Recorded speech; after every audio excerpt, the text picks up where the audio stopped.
My brother called me jobless, until his manager said, "She owns this company." Hi, I'm Naya Rosewood, 32 years old, and I live in a converted warehouse loft in Portland, Oregon. Most people think I'm unemployed. My family certainly does. My brother Kieran has made that abundantly clear every Thanksgiving for the past 3 years, usually after his second glass of wine when he starts feeling generous enough to offer me career advice. But sitting here in my home office, watching the rain streak down floor-to-ceiling windows while I review quarterly reports for my 7-figure business, I can't help but smile at the irony. Let me back up, because this story doesn't start with success. It starts with failure, humiliation, and the kind of family dysfunction that makes you question everything you thought you knew about the people who raised you. 3 years ago, I was Sarah Martinez's right-hand woman at Pinnacle Marketing Solutions in downtown Seattle. Sarah was brilliant, ruthless, and everything I wanted to be in business. I'd worked my way up from intern to senior account manager in 5 years, pulling 60-hour weeks and sacrificing relationships, sleep, and my sanity for the promise of partnership. Sarah dangled it in front of me like a carrot. Just one. More big client, Naya. Just one more successful campaign. The Hartwell Industries account was supposed to be my golden ticket. 6 months of my life went into that pitch. I developed an integrated digital strategy that would revolutionize how they reached millennials. I stayed up until 3 a.m. crafting presentations, researching consumer behavior, building mock-ups. I even postponed my college roommate's wedding because I couldn't take time off during crunch week. The presentation was flawless. The client loved it. And then, in the follow-up meeting I wasn't invited to, Sarah presented my entire strategy as her own work and secured the partnership I'd been promised. When I confronted her, she looked at me with this cold smile and said, "Naya, you're talented, but you're not partnership material. You don't have the killer instinct. Maybe it's time you considered other opportunities." Other opportunities. As if betraying the person who'd made her millions in revenue was just another. Tuesday, I quit that day, walked out without a backup plan, without savings worth mentioning, without anything except a burning determination to prove that I had more killer instinct than Sarah could ever imagine. My family's reaction was predictable. "You quit?" My mother's voice hit that particular frequency that made my teeth ache. "Naya, you can't just quit jobs because your feelings got hurt. That's not how the real world works." My father was more diplomatic, but equally disappointing. "Sweetheart, maybe you should have tried to work things out. Bridge burning never helped anyone's career." But Kieran was brutal. "This is exactly why you'll never succeed," he said during that first awful family dinner after I quit. "You're too emotional, too impulsive. Real business leaders don't storm out when things get difficult." Kieran worked for Meridian Corp, a mid-sized consulting firm where he'd climbed his way up to senior analyst over 8 years. He made decent money, drove a leased BMW, and had recently gotten engaged to his college girlfriend Emma. In his mind, he was the success story our parents had always wanted, and I was the cautionary tale. "Maybe you should consider going back to school," he continued, cutting his steak with surgical precision. "Get an MBA. Learn some actual business fundamentals instead of just winging it." "I have a business degree, Kieran. From Portland State," he scoffed. "I'm talking about a real program, something that matters." Emma shifted uncomfortably beside him, but didn't say anything. She never did when he got like this. "Or maybe," Kieran continued, warming to his theme, "it's time to accept that not everyone is cut out for high-level careers. There's no shame in administrative work. Customer service. You could probably get something at Emma's old company. They're always hiring receptionists." The silence around the table was deafening. My parents exchanged glances. My younger sister Mira suddenly found her mashed potatoes fascinating. "I'm starting my own business," I said quietly. Kieran actually laughed. "With what money? What experience?" "Naya, you got fired. I quit.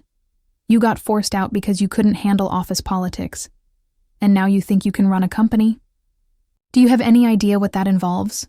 Payroll, taxes, client management, cash flow. It's not just having good ideas and hoping for the best. I know more about business than you think. Knowing how to make PowerPoints isn't the same as running a business. He leaned back in his chair, smug and satisfied. Look, I'm not trying to be mean. I'm trying to be realistic. Most startups fail. Most people who think they're entrepreneurs are just unemployed people with delusions of grandeur. Unemployed people with delusions of grandeur. The words hit me like a physical blow. That night, I went home to my studio apartment, the one I could barely afford even with my savings, and I made a decision. Not just to prove Kieran wrong, but to prove something to myself, that I was capable of more than anyone in my family believed. I spent the next 6 months in what I now call my hermit phase. I freelanced just enough to pay rent, living on ramen, and stubbornness while I built the foundation for what would become Rosewood Digital Strategy. I studied successful agencies, analyzed market gaps, and identified my niche, helping small to medium businesses build authentic digital presences without the corporate soul-sucking approach of firms like Pinnacle. My first client was a local coffee roaster who paid me $500 to revamp their social media. It wasn't much, but it was mine. My strategy, my execution, my success. Within 2 months, their online sales had tripled. Word spread slowly at first, then faster. The Portland small business community is tight-knit, and good work gets noticed. I took on a boutique hotel, then a craft brewery, then a sustainable fashion startup. Each success built on the last, and I started raising my rates. Family dinners became exercises in creative truth-telling. "How's the job search going?" Mom would ask. "I'm keeping busy," I'd answer, which was technically true. Kieran would make little comments about fun employment and the gig economy, but I'd learned to let them roll off me. Let him think whatever he wanted. I was too busy building something real to waste energy on his opinions. By the end of year 1, I had 12 regular clients and had hired my first employee, Marcus, a brilliant content creator who'd been laid off from a tech startup. By year 2, we were a team of 5 working out of a shared office space in the Pearl District. By year 3, we'd moved into our own building, and I was turning down more work than I was accepting. The beautiful irony was that my family had no idea. I lived modestly, drove the same old Honda Civic, and never talked about money. When they asked about work, I'd say things like, "Consulting is going well," or "I'm working with some local businesses." Technically true, but hardly the full picture. The full picture was that Rosewood Digital Strategy had become one of the most sought-after boutique marketing firms in the Pacific Northwest. We had a client waiting list, a team of 23 employees, and revenue that would have made Sarah Martinez's eyes water with jealousy. But I kept it quiet because I'd learned something important. Success speaks louder when it doesn't have to shout. Which brings me to 3 weeks ago, when everything came to a head in the most spectacular way possible. Emma called me on a Tuesday evening, which was unusual because we barely spoke outside of family gatherings. "Naya?" Her voice sounded strange, tight. "Are you free to talk?" "Sure." "What's up?" "It's about Kieran. We've been having problems." I settled into my couch, prepared for awkward relationship drama. But what Emma told me was worse than I'd expected. "He's been lying to me," she said. "About work, about money, about everything. I found out he's been passed over for promotion 3 times in the past 2 years. His job is actually in jeopardy because his performance reviews have been terrible, but he keeps pretending everything is fine, keeps talking about how successful he is, keeps putting down everyone else to make himself feel better." I felt a sick twist in my stomach. "Emma, I'm sorry. That sounds really hard. The worst part is how he talks about you." Her voice cracked. "Naya, the things he says about you when you're not around, it's awful. He's obsessed with proving that he's more successful than you, but it's like he's trying to convince himself as much as anyone else. Why are you telling me this?" "Because I can't marry someone who gets his self-worth from tearing down his own sister. And because..." She paused. Because I think he needs help. Professional help. But first, he needs a reality check. What kind of reality check?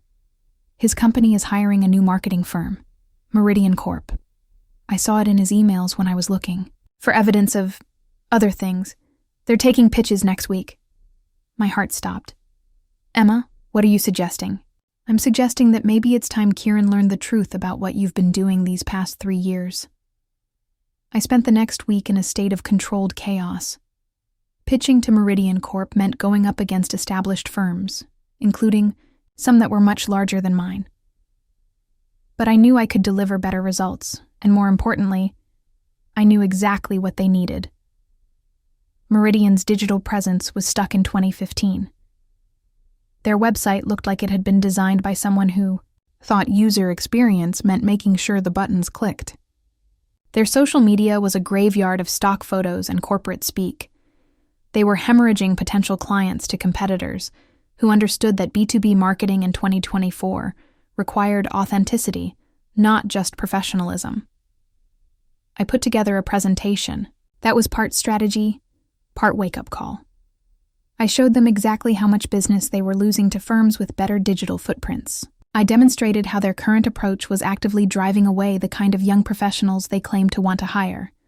And I laid out a 6-month transformation plan that would position them as forward-thinking leaders in their industry. The morning of the presentation, I chose my outfit carefully. Professional but not flashy. A navy blazer, well-tailored pants, simple jewelry. I wanted to look competent, not like I was trying to prove anything. The Meridian conference room was exactly what I'd expected. Glass table, ergonomic chairs, and corporate motivational posters that probably cost more than most people's monthly rent. There were 5 people on the selection committee, including David Chen, the VP of Business Development, who would be making the final decision.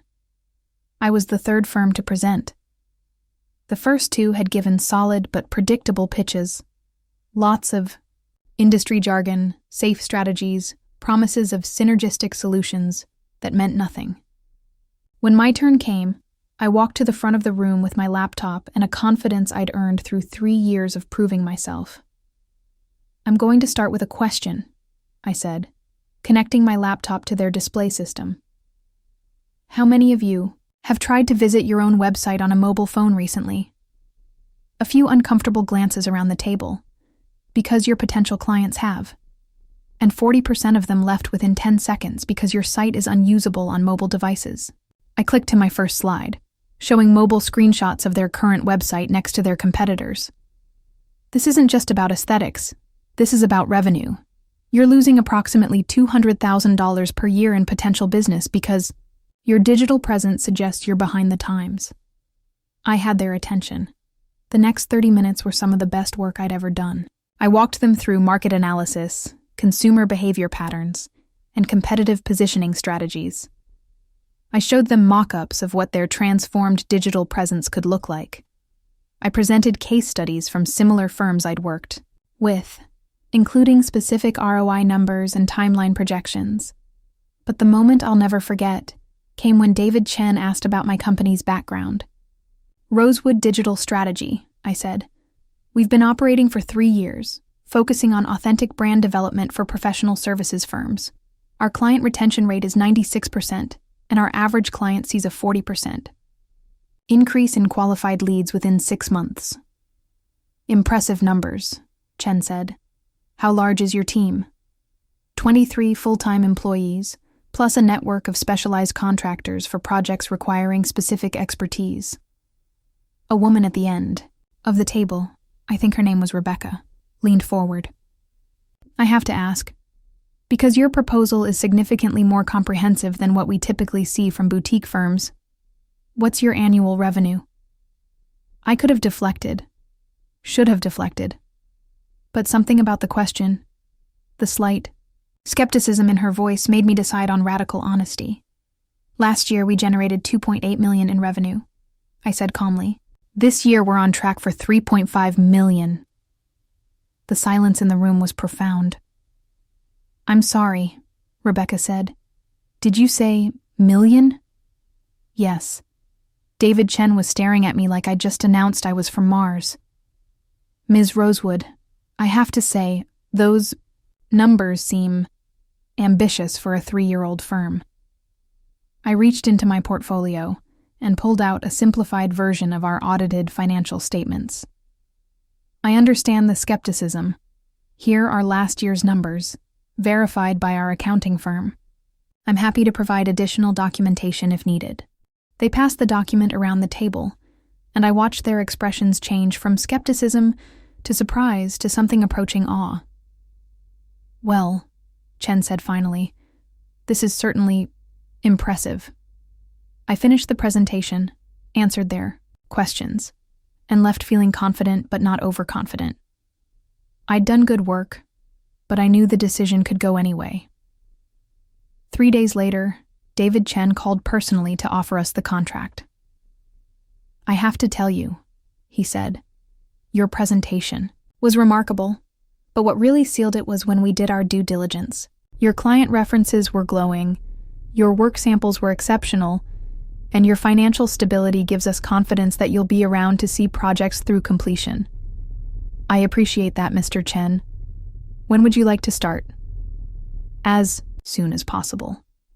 Actually, there's something interesting I should mention. One of our senior analysts, Kieran Rosewood, saw your name on the vendor list and mentioned that he might know you.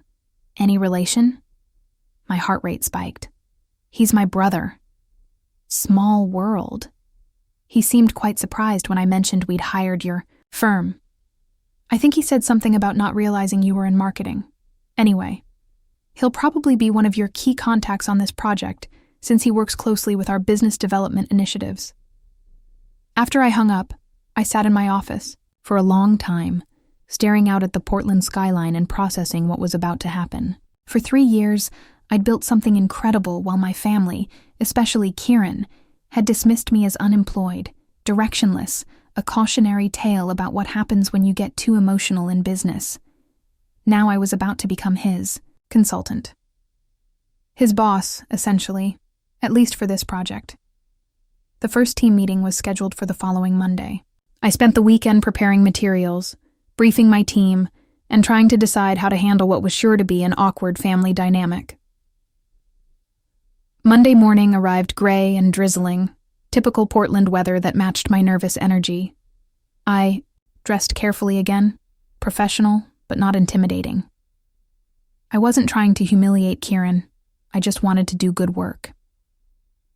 Our team arrived at Meridian's offices at 9 a.m. sharp. Marcus, my content director, was carrying presentation materials. Jessica, our analytics specialist, had her laptop bag slung over her shoulder. I had my portfolio and 3 years' worth of quiet confidence. The conference room was the same one where I'd pitched, but now it felt different. This was my room, my meeting, my project. David Chen introduced our team to the Meridian staff who'd be working with us. Marketing director, communications coordinator, IT liaison, and this is Kieran Rosewood, one of our senior analysts. He'll be helping coordinate from the business development side. Kieran was already seated at the table when I walked in, and I watched his face go through a fascinating series of expressions: confusion, recognition, disbelief, and finally something that might have been panic. "Kieran," I said, extending my hand professionally. "Good to see you." He shook my hand automatically, his face pale.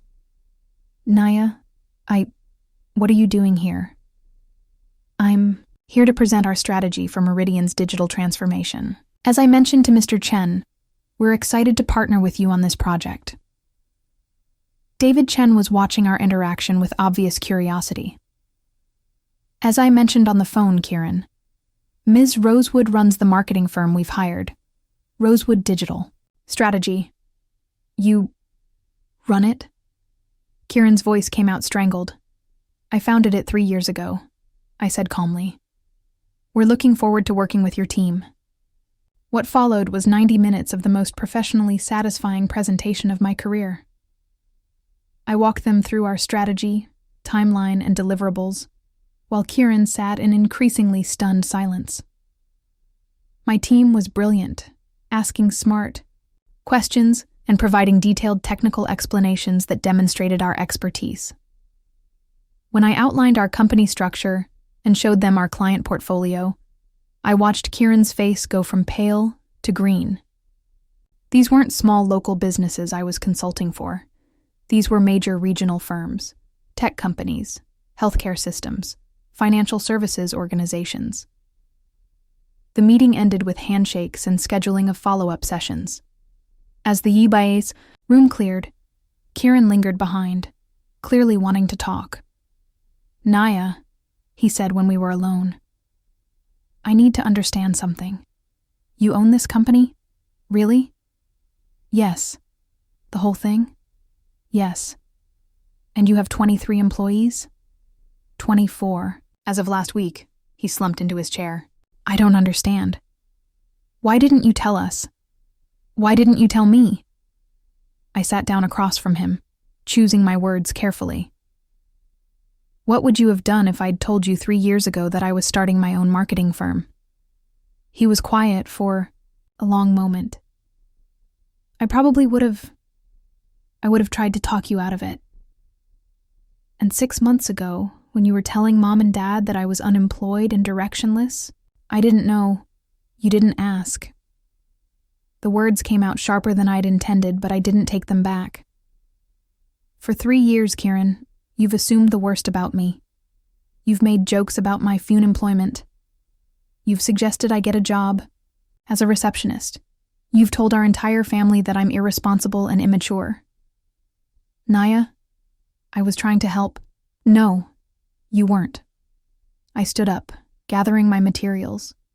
You were trying to feel better about yourself by putting me down. And, you know what? I understand why. Emma told me about the promotion situation, about your performance issues. His face flushed red. She had no right. She had every right. She's trying to decide whether to marry someone who gets his self-worth from diminishing others. I paused at the door. For what it's worth, I hope you figure it out. I hope you get the help you need.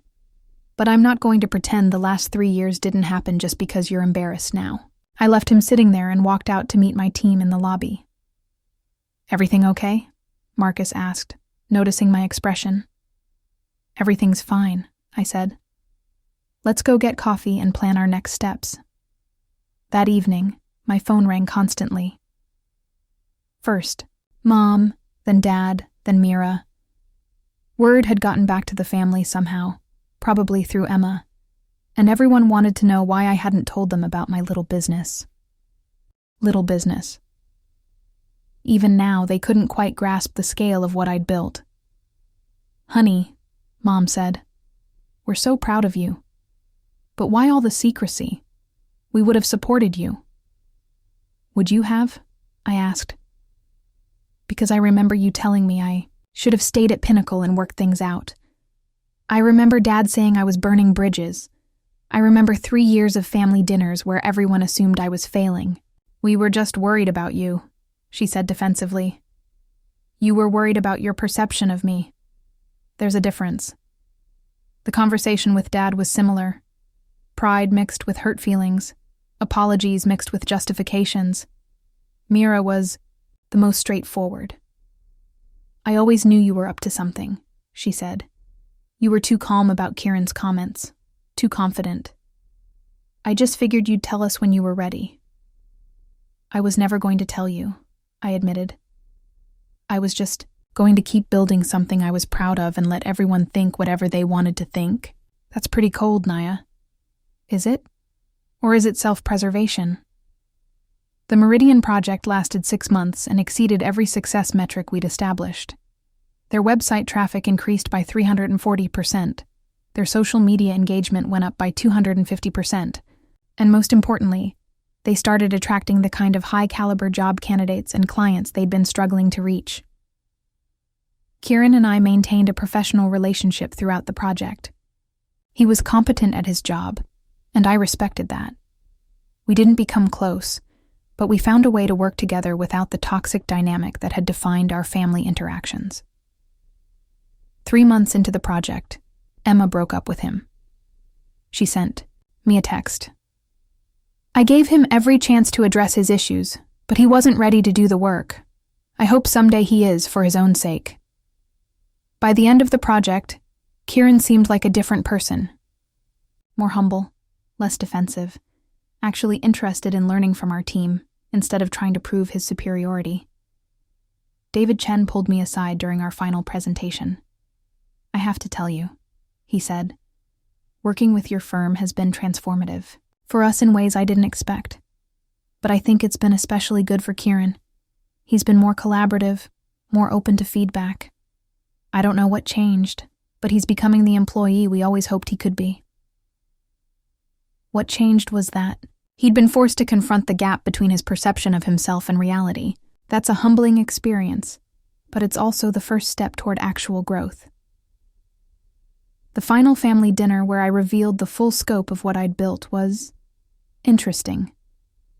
I brought printed copies of our latest quarterly report, client testimonials, and a photo of our team at our new expanded office space. So, Dad said, studying the numbers, when you said you were doing consulting work, I was consulting. I just happened to be consulting as the CEO of a multi-million-dollar firm. Multi-million.